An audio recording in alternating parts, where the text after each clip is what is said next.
కనుక మొదటి కిరీటం ఏమిటంటే అక్షయ కిరీటం. ఈ కిరీటము వాడబారని కిరీటం, ఇది క్షయమైపోయే కిరీటము కాదు.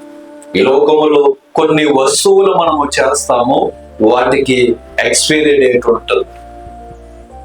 మనం వాడే రూపాయి టాబ్లెట్ కూడా ఏముంటుందంటే ఎక్స్పైరీ ఉంటుంది. కానీ దేవుడిచ్చే బహుమానానికి ఎక్స్పైరీ ఉండదు. దేవుడికి స్తోత్రం, అది నిత్యము పని చేస్తుంది, తరతరములు కూడా అది నిలిచి ఉంటుంది. అంటే దేవుడు ఆయన ఇచ్చేవి చాలా విలువైనవి.